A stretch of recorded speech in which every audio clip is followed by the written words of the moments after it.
구약 성경 전체를 한마디로 요약하면 무엇일까?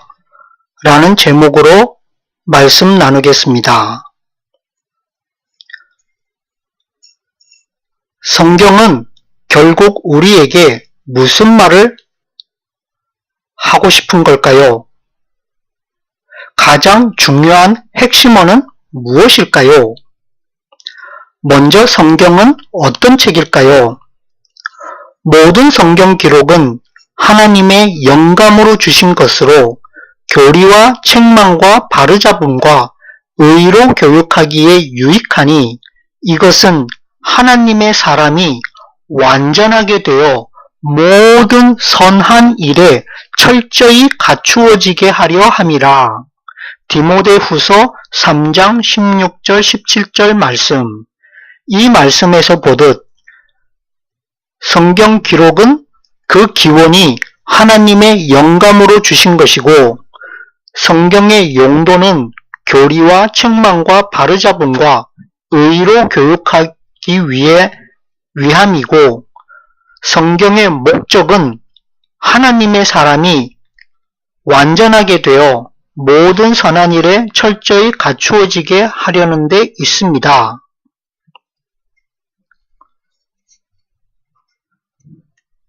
그러므로 성경이 무엇이라고 말하는지가 중요할 뿐 우리가 말씀에 주의를 기울이는 것이 중요할 뿐 자기 생각의 근거를 성경 아무 데서나 원조받으려고 찾는 행위는 아주 흔하나 나쁜 행위입니다.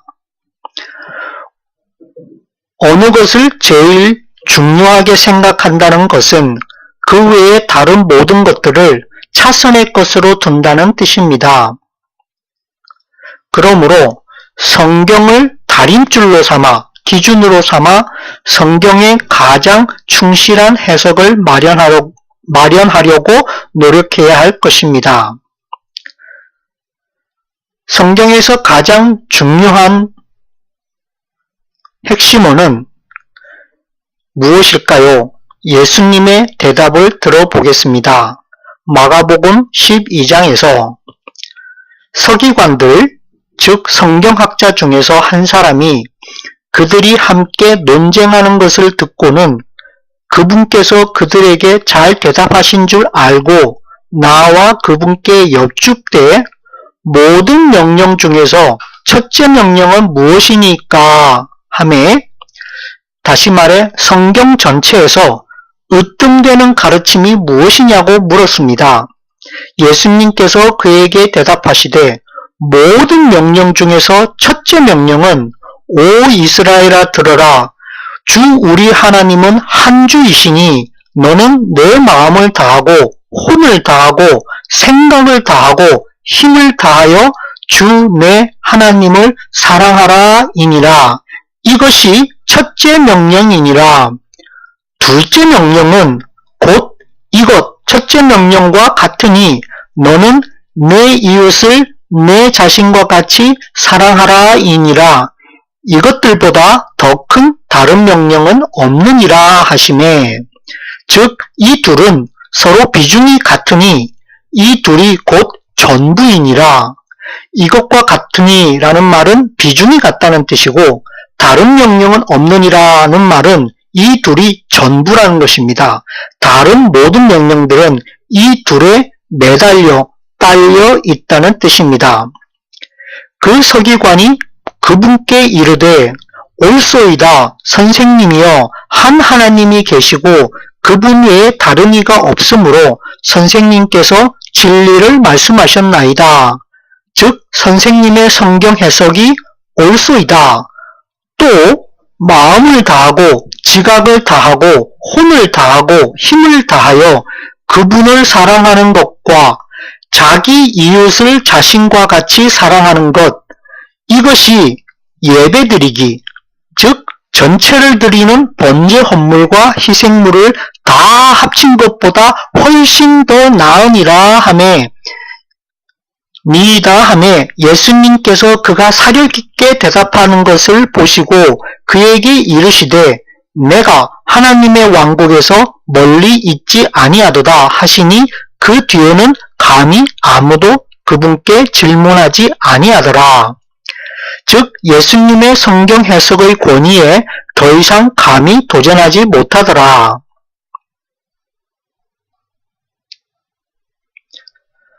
마태복음 7장 12절 말씀에서 대접받고자 하는 대로 너희도 대접하라.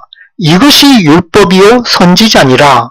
즉 대접받고자 하는 대로 너희도 대접하라. 이 말씀이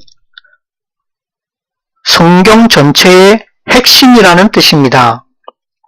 핵심 내용이라는 뜻입니다.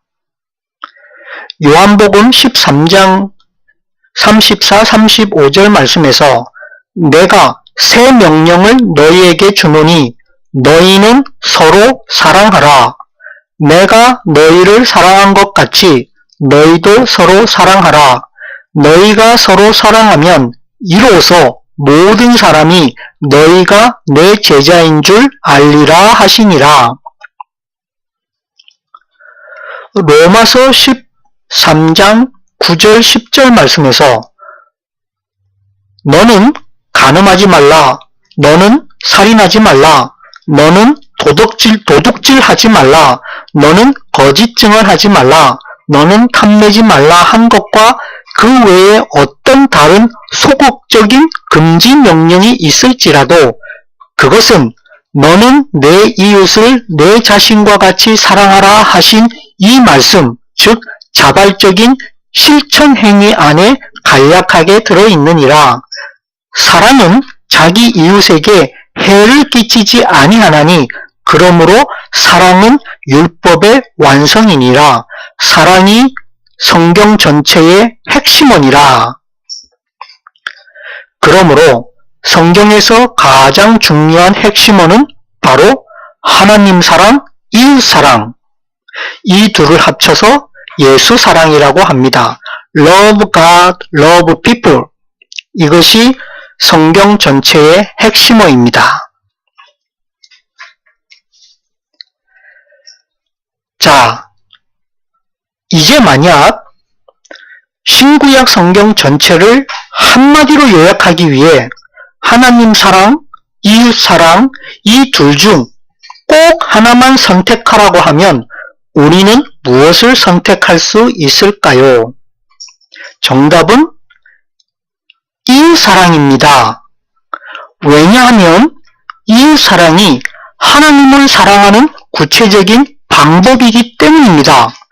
즉, 믿지 않는 사람도 하나님을 사랑하지 않으면서도 나름대로 이웃을 사랑할 수는 있고 또 처음 믿은 후로도 제대로 순종하지 않을 때, 즉 성령께 불순종할 때에도 이웃을 사랑하지 않으면서도 나름대로 하나님을 사랑할 수는 있겠지만 처음 믿을 때나 믿은 후 제대로 순종할 때 이웃 사랑은 하나님 사랑의 실천이므로 하나님을 사랑하면서 이웃을 사랑하지 않을 순 없습니다.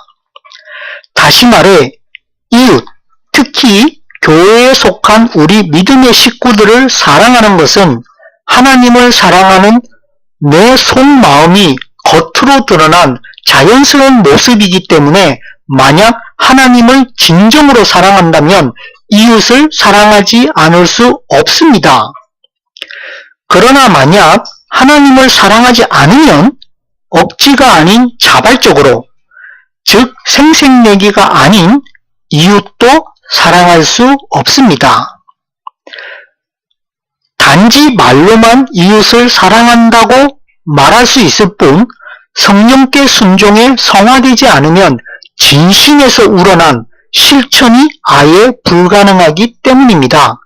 따라서 누가 이웃을 사랑하면 하나님께서 그가 진심으로 하나님을 사랑하는 줄 하나님께서 이제 아신다고 말씀하셨기 때문에 하나님을 사랑하는 구체적인 방법으로서 이웃 사랑이 곧 겉으로 드러난 모습임을 잘 알 수 있습니다. 다시 말해 하나님 사랑과 이웃 사랑의 관계는 먼저 하나님을 사랑하지 않고도 이웃을 사랑할 수는 있겠지만 이때의 이웃사랑은 하나님 사랑을 반영하지 않아 조건 없는 사랑이 아닙니다. 그러나 조건을 건 사랑은 진정한 사랑이 아닙니다. 오직 하나님을 사랑할 때만 이웃을 진정으로 사랑할 수 있습니다. 반면 하나님을 사랑한다고 말하면서도 이웃을 사랑하지 않을 순 없습니다. 만약 이웃을 사랑하지 않으면 하나님을 진정으로 사랑하는 것이 아닙니다. 그것은 단지 위선일 뿐입니다. 하나님을 사랑하는 자는 반드시 자기 이웃을 사랑해야 합니다. 여기서 하나님 사랑은 우리가 이신칭의 은혜에 감동한 것을 말하고 이웃 사랑은 이 은혜에 보답하기 위해 우리가 이웃을 사랑하는 것을 각각 뜻합니다. 즉 이웃 사랑은 이신칭의 은혜에 보답, 담례하려는 것입니다.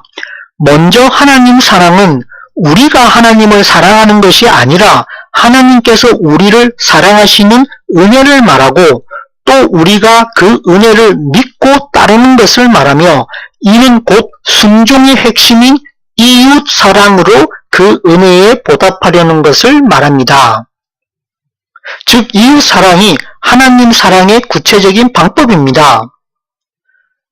내 이웃을 내 몸과 같이 사랑하기 위해선 나는 그리스도께서 내 대신 죽으심으로써 죗값을 치르고 다시 살리신 귀한 존재이므로 먼저 나를 지나치지 않게 그러나 반드시 하나님 앞에서 내 가치를 새롭게 인정해 사랑할 줄 알아야겠고 즉 나를 사랑할 줄 알아야겠고 다음으로 그래야만 내 이웃도 나와 다르지 않는 너로서 인정해 우리를 사랑할 수 있겠고 즉 내 이웃을 내 몸과 같이 사랑할 수 있겠고 마지막으로 이 사랑을 통해 서로 화목하면 우리를 향한 하나님 사랑을 깨닫게 될 것이기 때문입니다. 그러므로 이웃 사랑이 하나님을 사랑하는 구체적인 방법입니다. 바로 이웃 사랑이 곧 하나님께 예배드리는 올바른 예배 방법입니다. 우리는 우리 믿음과 경건을 이웃 사랑으로 입증해 보여야 할 것입니다.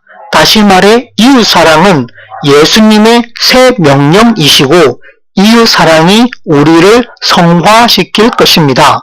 그러므로 이웃 사랑으로서 이제부터 예배 같은 삶 속의 예배를 통해 하나님을 사랑합시다.